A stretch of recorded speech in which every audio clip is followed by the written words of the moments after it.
Mic test 1, 2, 3, 4, 5, 6, 7, 8, 9, 10. Mic test 1, 2, 3, 4, 5, 6, 7, 8, 9, 10. Good. Mic test.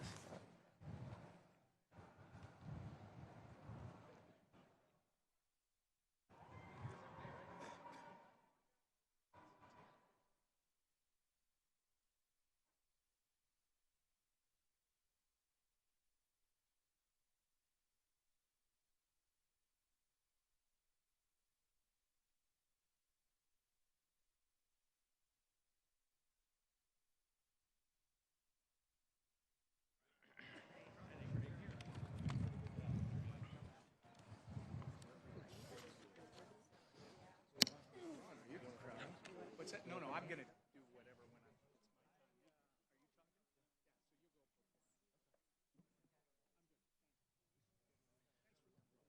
Good morning, everybody. Good to see you this morning. Good morning. Joining us today, as you can see, are some of the rising stars in our party. These are Republican members of the sophomore class. They're in their second term. Many of them have been working so hard for the last several weeks in their districts, trying to help their constituents navigate the chaoses that have been created by the Democrat shutdown. We're now on day 36, and it is a sad landmark in our history. This is the longest shutdown of any government in our history. And they've also made history in a number of ways, which we've recounted every day in our daily press conferences. Remember, this is the first time in the history of America that any party has had the audacity to close down the government over a totally clean, nonpartisan continuing resolution. I said yesterday, and I'm being honest, none of us imagined that we would be here at this moment. We couldn't have imagined that Democrats would be willing to force families to go hungry and workers to miss paychecks for 5 weeks on end, 50 days plus, and we never did imagine that they would be willing to use the pain of American families with such reckless disregard. But that is what we are seeing, and it is unconscionable. Despite the 15 opportunities they have now had to reopen the government, they have voted 15 times to keep it closed. That is the number that everyone has to pay attention to. All the Americans who are hurting because of this. They need to understand Republicans have voted 15 times to open your government, and the Democrats have voted 15 times to close it. They voted to deny paychecks to workers, to stop the flow of SNAP funds to hungry families, and all the rest. And still, somehow, they have the audacity to go on national television and gaslight the American people and try to pretend that somehow the Republican Party has some blame in this. It's the most outrageous example of political gaslighting that we have ever seen. And day after day, they have claimed, without any merit at all, this shutdown is somehow about health care. It's a blatant lie, and they know it. They tried to string together two totally unrelated issues: the expiration of the Obamacare COVID subsidies and the basic funding of the federal government. Those are two totally distinct things. Republicans have always been willing to have a conversation about the COVID-era subsidies and how to make Obamacare and health care more affordable. But we will not, and we should not do so as hostages in their political game. It was in no way necessary or appropriate to shut down the government in order to have bipartisan discussions about the subsidies. The reality is the Democrats could have avoided all of this chaos and all the pain, everything they've inflicted on American families, by simply voting to back the clean, nonpartisan continuing resolution, the 24-page simple document, just as they did 13 times under the Biden administration. They could have passed that 47 days ago. After the House did it, we did our work and sent it over there. And we would have had all these negotiations and continued. I'm gonna wrap this up and tell you again why. The big question is why. Why would the Democrats have the audacity to do this? As we summarized so simply yesterday, and we will do so every day, they are motivated out of fear. The Democrats shut down the government out of fear. They have never been more afraid at any point than they are right now. They know, as we all do, what their own polls show. The leadership of the Democratic Party is the most unpopular with members of their own Democratic base. And we saw that in the elections last night. The old guard is desperately trying to use this shutdown to show the radical Marxist wing of their party that they can look tough to President Trump. That's because the new power center of the left isn't the moderates. It's the AOCs and the Bernie Sanders and the Mamdanis of the party. It's the activists who believe capitalism is evil, who disdain the founding principles of their own country. They claim that the salvation of our nation will be brought about by bigger government and more bureaucracy. Look what happened in New York City last night. For the first time in American history, an avowed, openly proclaimed socialist has been elected as the mayor of America's largest city. Zoran Mandami is without a doubt the biggest win for socialism in the history of the country, and it is the biggest loss for the American people. He is truly a committed Marxist. And the results of that race tell you everything you need to know about where the Democrats and their party are headed. From the backbench to their leadership, Democrats have fallen in line behind the socialist candidates. Hakeem Jeffries, as you know, is the highest-ranking Democrat in the House. He gave his full blessing to Mamdani and his socialist agenda. Chuck Schumer, the highest-ranking Democrat in the Senate and the highest-ranking Jewish leader in America, flirted with endorsing Mamdani all the way to the bitter end. Never mind the fact that Zoran has embraced anti-Semitic rhetoric and promised to arrest the Prime Minister of Israel if he visits New York City again. And then there's President Obama, who called Mamdani over the weekend to extend his praise and act as a sounding board for the young socialist. You can't make this stuff up. The man who made healthcare unaffordable with his own socialist scheme is advising the man whose false promises will surely make life unlivable for millions of New Yorkers who cannot afford to flee the city.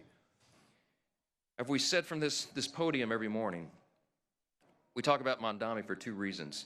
It's a bellwether, because House Democrats, many of whom represent districts with much less blue than New York City, have embraced him with open arms. And because his brand of Marxism is truly a bellwether for the Democrats nationwide. We pointed out that other major metropolitan areas in the country are facing the same threat with candidates similar to Mamdani.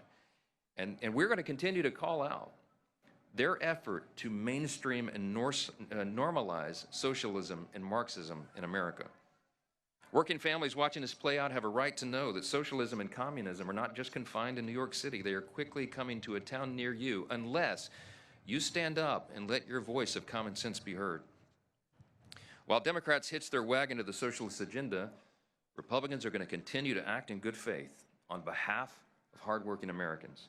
And we will remind a new generation of Americans about the painful and inescapable realities of history. We'll have much more to say about this in the days ahead. There were no surprises last night. I'll just summarize on the election, and then I'll yield to some of our sophomore stars here. There's no surprises. What happened last night was blue states and blue cities voted blue. We all saw that coming. And no one should read too much into last night's election results. Off-year elections are not indicative of what's to come. That's what history teaches us. By the way, it's worthy of note that Zoran Mamdani himself only received a little over 1 million votes, 1,036,000 votes. There are 8.3 million residents in New York City. 8.5 million actually is the number, I think. So about 12% of the city voted to turn their city over to the communists. We'll see how that works out. The lesson is that common sense Americans have to stay informed, you have to stay engaged, and you have to vote and let your voice be heard. But back to the urgent issue of this moment. Unlike our Democrat friends, Republicans know there's no prize for the milestone we've hit today. No one wins in a government shutdown. We pray that Democrats wake up to that truth very soon. We are very hopeful that they will come to their senses and help us to reopen the government. Remember, it's about math. We have to have 60 votes in the Senate, and we only have 53 Republicans. The entire country is waiting and calling on Democrats to put their political fight aside and open the government. Until they do that and do the right thing, House Republicans will continue to do what we've done since day one, and that is helping our constituents navigate the chaos and confusion of the Democrat shutdown back in our districts. And that includes the members of our outstanding sophomore class, many of whom represented here today. Some of them are here, and we want to thank them for their leadership and their resolve, and they're working in their districts and in D.C. and being all over the place. One of those leaders is Congressman Russell Fry, our sophomore class representative. He was the president of the freshman class, and so he still gets that distinction. He serves on our elected leadership committee. And I will tell you that Russell has been a strong voice for common sense, for conservative values, and we are truly grateful to have him with us today. Mr. President of the class, I'll turn over the podium to you. Thanks. Hey, buddy.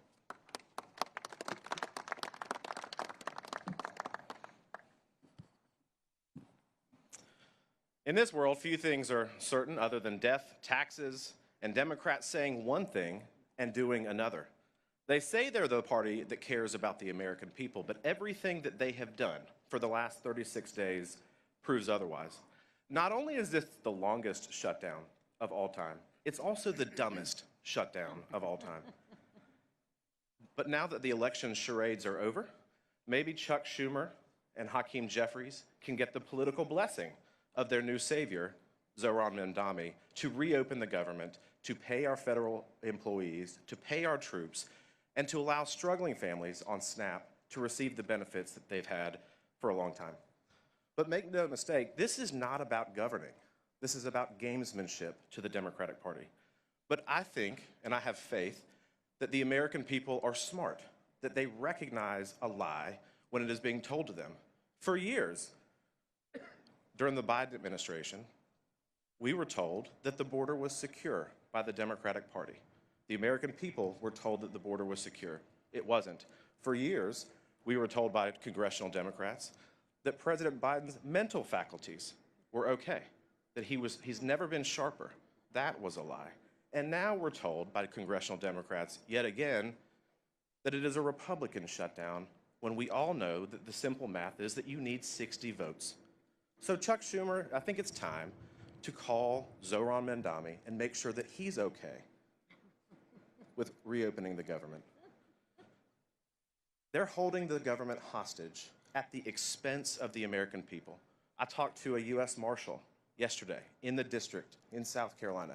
He is door dashing food and driving Ubers to pay his mortgage, to pay and feed his kids.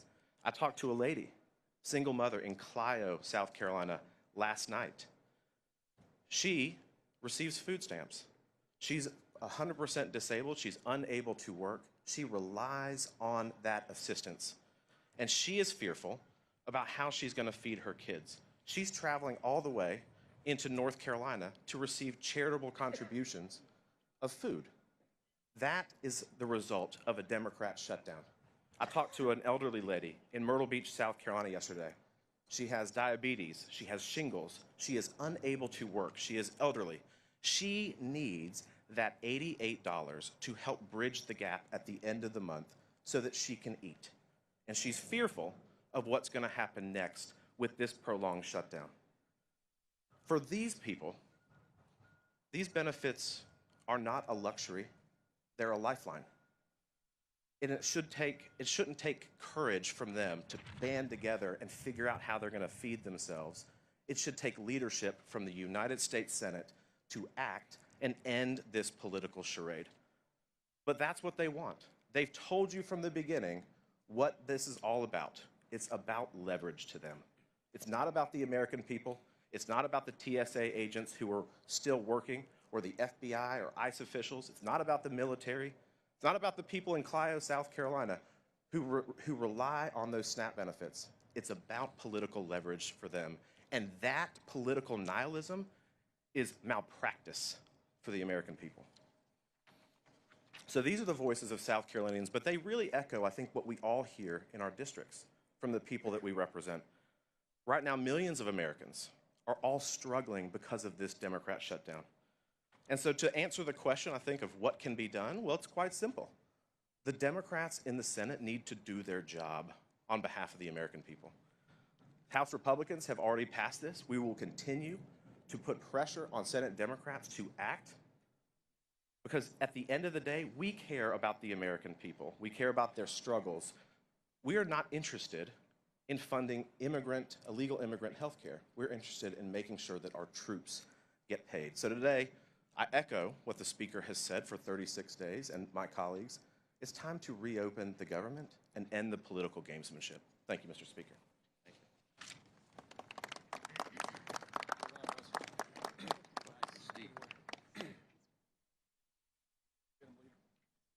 Thank you, Russell. And last night we saw the Democrat Party usher in their new leader. We've been talking about this for weeks, but it was made official. When the city of New York elected Zohran Mamdani, he became the new leader of the Democrat Party.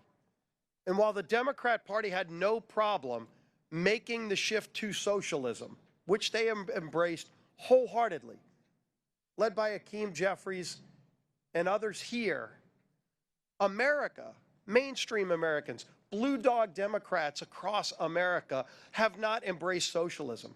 America is not a socialist nation. You know, when the speaker mentioned that, is it any surprise that last night blue states voted blue? We're talking Virginia, New Jersey, New York. By the way, none of those were swing states. You had 7 swing states in the election a year ago today. And by the way, we celebrate that a year ago today, Donald Trump was elected president of the United States. And when he ran on very specific things, not socialism. 7 out of 7 swing states rejected that form of socialism that has now taken over the Democrat Party. What President Trump and House Republicans ran on was delivering results for American families. We said we would secure the border, and we actually delivered on that in record time. We said we would prevent a tax increase on anybody. Every American, no matter what income level you were at, you were facing a tax increase, in many cases a 30% or larger tax increase. We said we wouldn't do it. The Democrats bragged that they were going to raise your taxes. And the American people decided that, not New York City. The American people a year ago decided they didn't want a tax increase, and we followed through on that by preventing the largest tax increase on American families. Also by delivering no tax on tips, no tax on overtime. For seniors, 85% of whom will not have to pay taxes on their Social Security income when you factor in the deduction. We delivered on that. Every Democrat, by the way, voted no, because Democrats don't want hardworking Americans to keep more of their money. They want socialism. And let's think about those hollow promises that Zohran Mamdani talked about last night. Can anybody wait to see what those free buses are going to look like? I'm sure they're going to be incredibly safe and clean when you ride the free buses. Can anybody wait to see what those government-run grocery stores are going to look like? Shelves unstocked, expired food. I'm sure the friendliness of those employees that are government employees at those grocery stores. That's what socialism does. Socialism always overpromises and underdelivers. But should we be surprised? That's what Democrats up here in Washington have been doing for years. Does anybody remember the Inflation Reduction Act? Yes, that was a Democrat-created product that ushered in record levels of inflation. Where was the inflation reduction? They have no problem lying to the American people. Does anybody remember, by the way, the Affordable Care Act? Yes, that was Democrats only creating current health care law. The law of the land in health care today is Democrat-only created Affordable Care Act. That's anything but affordable. All we've seen is 80% increases in costs for families, record profits for insurance companies, but 80% increases on families. Democrats have never had a problem lying to the American people, overpromising to the American people, and never delivering the goods. And you contrast that with Republicans. Again, a year ago today, we ran on very specific things, and we've already, working with Donald Trump, ushered in a new level of American greatness. And it's not just here in America. We're finally starting to see that leadership around the world that we've been so desperately lacking when President Trump starts getting peace agreements in Middle Eastern countries, in other places. It's about delivering on promises for the American people. And all we're seeing during this shutdown is Democrats scared to death of the Mamdani wing of the party. They've said it. Some of them said it out loud. but they have exercised it in their votes. They voted time and time again to keep the government shut down, knowing they're inflicting suffering and pain on the American people, admitting that they're using that suffering to try to get leverage. They still can't tell you what the leverage is for. Leverage for what? To go boast to the socialist Mandami wing of their party that they're fighting Donald Trump, who was elected not by the people of New York or New Jersey or Virginia, but by a majority of Americans, 77 million Americans, 7 out of 7 swing states, running on very specific things that that president, Donald Trump, and this Republican majority have continued to deliver on. We're going to keep delivering wins for the American people, and Democrats will continue to give the hollow promises of socialism that come along with the failures of socialism that it truly delivers for people. And yeah, people in New York, when they realize how bad socialism is, they can just leave like they've been doing for years. They can move to states like Florida, to Texas. They can even come to Louisiana. But if they ruin America, if they're able to take hold with socialism in America, where else are people going to go? There is no plan B to this great United States of America, and we're not going to let socialism take over in this great country. With that, I bring up our whip, Tom Emmer.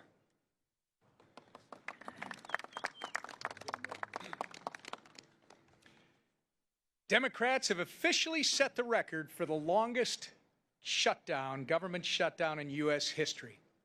And each day that their needless shutdown drags on, the consequences get more and more severe. Yesterday, Transportation Secretary Sean Duffy said they might be forced to close certain parts of the airspace if the Democrat government shutdown continues into next week. Remember when one Democrat aide remarked that the party will not concede short of planes falling out of the sky? They weren't kidding. They are prepared to prolong the pain that they've inflicted on the American people because, as Chuck Schumer said, every day the government is shut down gets better for us. And as Catherine Clark and Chris Coons said, government shutdowns are one of the few leverage times they have. But while the Democrats have been busy playing politics with people's lives, President Trump has been hard at work delivering on the mandate 77 million Americans gave him 1 year ago today. In just 10 months, President Trump has delivered the largest middle tax cut in history. He brought illegal border crossings down to record lows after 4 years of the Biden border crisis. He ended 8 wars and made America respected again on the world stage. And he's just getting started. While President Trump has been hard at work delivering on the American First agenda for 77 million Americans, that's what they voted for, the Democrats have been hard at work obstructing that agenda and consequently the will of the people at every turn. The Democrat Party of today is not your grandfather's Democrat Party. Nothing proves it more than last night's election results. From a communist mayor in New York City to a Virginia attorney general who said he wanted to murder his political opponent, pro-terrorist Marxist radicals are now the left's mainstream. We will prove that there is no problem too large for government to solve and no concern too small for it to care about. That is a direct quote from Kami Mamdani, and it should terrify every single freedom-loving American. This is the land of insanity Chuck Schumer and company have enabled with their party's political games, and now they must own the consequences. And with that, our conference chair, Lisa McClain.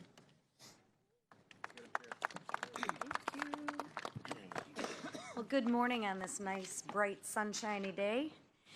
Let's begin with this. Today marks 1 year since President Trump won the 2024 election. And since that day, Republicans secured our border, unleashed American energy, and delivered the largest tax cut for working families in history. Promises made, promises kept. Yep, there's a lot more to come, folks. But Democrats, in that 1 year, they have done nothing but obstruct, delay, and deny. They've obstructed the American people's agenda, delayed millions of flights, and denied SNAP benefits for the hungry. And for what? Ask yourself, for what are the Democrats fighting for? Well, they're fighting for $1.5 trillion in new debt to fund health care for illegals and continue the wasteful spending. I mean, Democrats, you need to say that loud and say it proud, because as Republicans, we're going to make you own those votes. There's no turning back. Democrats want $1.5 trillion of wasteful spending and health care for illegals that you all are going to pay for.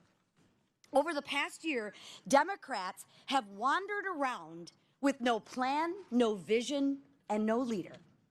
But today, they finally found their leader. The radical communist mayor of New York City, a self-proclaimed communist who wants Americans to pay for global health care. Well, you wanted it, you got it. A communist who wants the government to own grocery stores. And a communist who wants the government to tell you what to do with your hard-earned money. Because you see, the Democrats don't think you are good stewards of their money. The Democrats think the government can be much smarter with what to do with your hard-earned tax dollars. Versus the Republicans, we actually believe in people. We believe you can make good choices. We don't believe you need the government to tell you what to do, when to do it, and how to do it. We actually have a little faith in you. So does this sound familiar? Sounds almost identical to what the Democrats are leveraging the pain for the Democratic shutdown for. But let's be clear. Bowing down to the communists and socialists who control the Democratic Party, it has consequences. Whether you're one of the 3.2 million travelers stranded or canceled with flights, or the consequence of a family on food assistance wondering how they're going to get by. That's some of the consequences that the Democrats are okay using you to leverage for. Or a federal law enforcement officer going without pay while protecting our communities. But that's okay, because the Democrats think all law enforcement agents should probably just be defunded anyway, except when there's a problem in Detroit. And then all of a sudden, we're very thankful that the FBI and law enforcement came in to protect us. Bowing down to the radical demands of radical socialists is causing real Americans to suffer. Consequences for the safety of Americans, consequences for our economy, and consequences for your hard-earned money. And consequences gravely for our country. So Democrats, it is time to stop ignoring the consequences. It's time to stop bowing down. It's time to reopen the government, end the demands, end the shutdown, and let's get back to putting hard-working Americans first. Thank you. Thank you. Okay, questions? Yes, go ahead. I've called on somebody else. Go ahead. Thank you. We're having a press conference. Thank you. Go ahead. Yes, ma'am. And you should respect free speech. What's the question? What's the question? What's the question?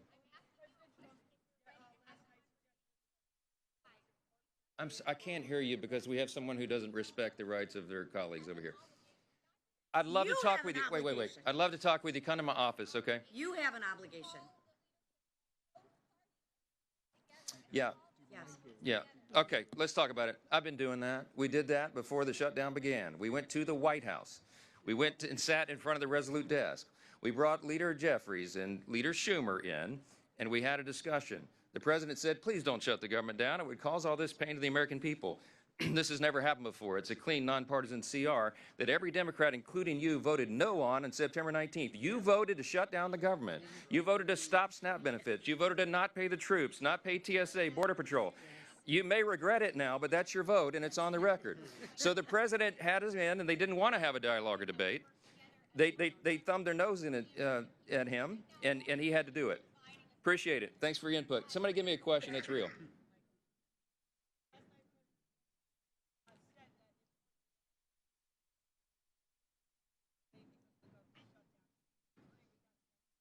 Well, he and I talked about it early this morning. We woke up very early, and we talked about the outcome. And I reminded him that, as we know from history, those of us who watch these things very closely and always do, that an off-year election is not indicative of what happens next. I mean, look at Virginia, for example. Glenn Youngkin won his race for governor, and then the Democrats, the opposing party, did very well in the upcoming midterm election. These off-year elections are about different things, different dynamics. In Northern Virginia, there are a lot of federal employees. They're probably pretty upset, and they should blame the Democrats for that because, as we noted today, 15 different times Republicans in Congress, Senate, and House voted to open the government, and the Democrats, like our colleague who just tried to interrupt us here, voted to close it down. So it's very clear who's responsible for this, and I think that when we go into next year in the midterms, we're very bullish about the outcome. We have an extraordinary record to run on. You mentioned, Leader Scalise mentioned sort of what we call the split screen here, and I'll remind you all again, under President Trump and Republicans, we have had an extraordinary run. The first 9 months of this, 9 months, the 10th month has been shut down because of the Democrats. The first 9 months of this Congress and this administration, arguably the most productive of all time. We cut taxes, cut regulations, cut waste, fraud, and abuse in government. We solved the border crisis, which was the #1 issue on the ballot last fall. We're solving the crime crisis around the country. We've got American energy dominance revved and going again. We have new trade agreements that are more favorable to Americans, which will ultimately bring down costs. We have put real reforms into the Medicaid program to strengthen it because we've got people who are ineligible recipients like illegal aliens and young able-bodied men without dependents off the program so that the disabled, the elderly, and young pregnant women can have the resources they need. The president is literally solving wars around the globe. I think we're up to 9. All of that is on one side of the screen. What are the Democrats on the other side of the screen? A government shutdown. What did they accomplish in 9 months? Interruptions. They've assaulted ICE officers. They have spurred on political violence, and they closed down the government, which is their most basic duty and responsibility. I think the American people are smart. I think they will understand this, and I think the midterm is going to be a great one for us. We had a demographic shift in 2024. We have a very favorable election map on the Republican side, and it will be even more favorable once all the redistricting stuff is settled out. We have Democrats who are flailing. They have no leader. Their national leader now, as we've noted, is Mondami. He's a communist. Good luck with that. I don't think the loss last night was any reflection about Republicans at all. I think people are frustrated and angry, as we are. I am. The president is.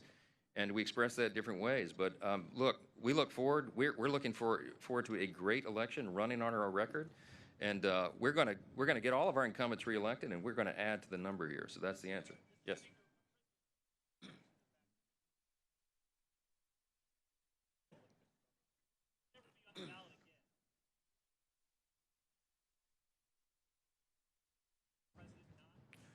No, look, the question is, President Trump wasn't on the ballot. He's right about that. He and I spoke about that again. But I told him this morning what we've talked about many times and what I've said here before.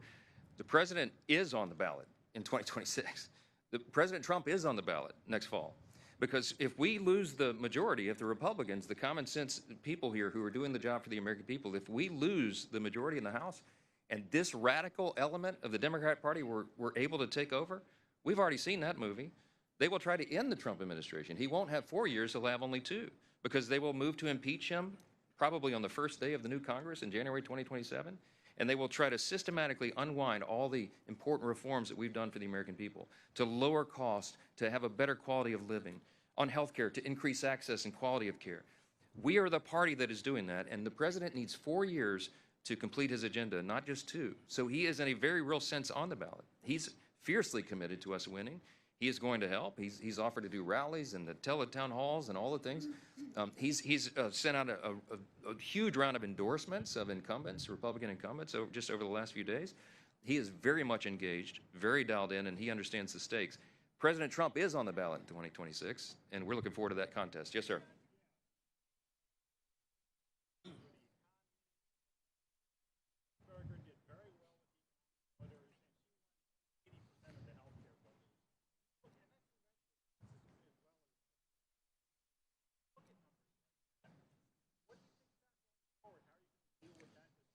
Well, the economy and healthcare are two of the primary issues in the country, clearly, and that's why we are delighted to run on our record. We are addressing that. We are delivering for the people. We are fulfilling our promises.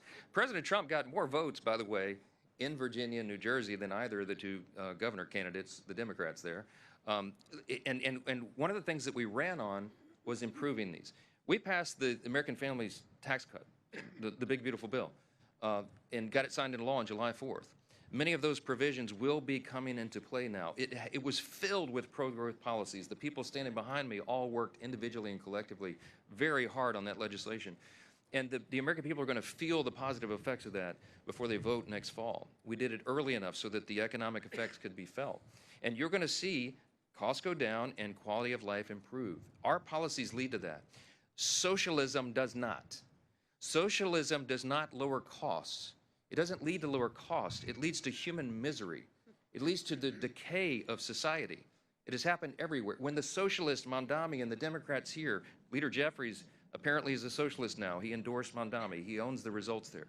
But when they come out and they go out into their districts next year and they try to tell people that socialism is the way of the future, anyone who studies history will tell them the opposite. The AOC and Bernie and Mondami and Jeffries, they don't tell people that when government takes control of everything, you have to give up your freedom, your liberty, your opportunity, your security are yielded to the government, and that the government controls everything. You don't have choices anymore. You don't have incentive. You don't have human dignity, because we represent and we respect the individual inherent value of every single person. We don't judge anybody by the color of their skin or what zip code they live in or whatever. We are all Americans. The socialist and the Marxist divide us into camps, and they value you not as an individual, but on the merits of the group that you are collected into. And they will take away everything from you as they promise to give you everything. It's a lie. It has led to the murder of tens of millions of innocent people in the 20th century alone. That is not who we are in America. And we are proud to go out and run on our record and on those truths of the founding principles of the country, because that's what's going to save us. Olivia.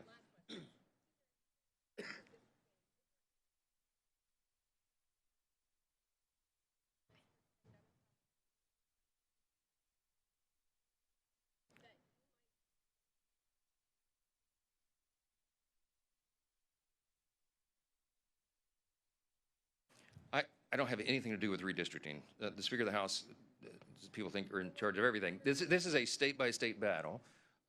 We do believe at the end of the day that we will net more seats for the Republican Party than the Democrat Party. I mean, everybody, that's the analysis. I'll make a comment about the tragedy in California last night. What California did is very, very different, as you all know, by comparison to what a state like Texas did. Texas was following the federal and state constitution, following their state law and redistricting. California was not. They had to trample over their own state law, over their own independent redistricting commission that they had all put into place. It was a desperation, a sign of desperation on the Democrat Party. It was a game to try to rig the election, as if you could gerrymander California anymore. They managed to do it. I mean, there's like 53 representatives from California. We had 9. They want us to have 3. I mean, it's just a blatant example of Gavin Newsom's immoral leadership and the fact that they will do anything to try to rig the system to win. They know that they cannot win on their policies. They know that they don't have a national leader other than the Marxists now to try to set the tone and guide the course. And so they're going to try to rig the game. We're going to win that anyway. We're bullish. We're going to fight like warrior poets in California, and we're going to make sure that our Republicans get reelected.